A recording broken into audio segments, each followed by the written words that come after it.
Tonight, Grand Rapids police are closing a cold case left unsolved for nearly 50 years. 13 on your side's Nathan Lee has details.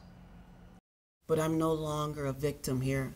I am triumphant. At 12 years old, Irma Major Shaw was molested by her stepfather, Tommy Lee Hills.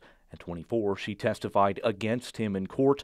Now, nearly 50 years later, You didn't win, and I am the victor. She closes the case. I feel very grateful that I can go when that time comes to glory, but I will go with a level of knowing that this was resolved and it was closed. Hills was originally convicted of first-degree criminal sexual conduct in 1979. On the day of his conviction in West Michigan, he escaped. He was found in Indiana and sent back to Grand Rapids, where he was sentenced to 20 to 40 years in prison for his crimes. There was just a disconnect. But due to an error in paperwork, when Hills returned to an Indiana penitentiary, they let him go with no time served. Never to be seen again by Grand Rapids authorities. The break came in 2023 when Shaw sent officials a detailed report of Hills's genealogy, tracking him to a family in Pittsburgh, Pennsylvania, where they learned he had been shot and killed. I shared those pictures with Miss Shaw, and she confirmed that that was Tommy Lee Hill. He had changed his name and been living in Pittsburgh from about 1980 to 1983.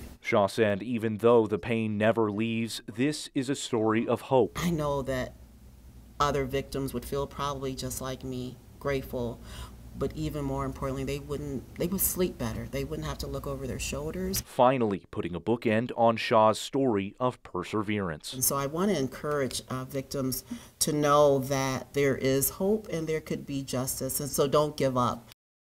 And Nathan joins us live right now outside the Grand Rapids Police Department. And Nathan, how did Shaw stay so strong?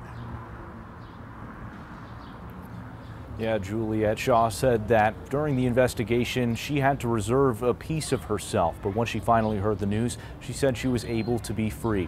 Shaw said that she had found a piece of herself that she had lost. Now it's back, knowing that the man who hurt her nearly 50 years ago isn't going to hurt anybody else. Juliet. Nathan, thank you for that live report.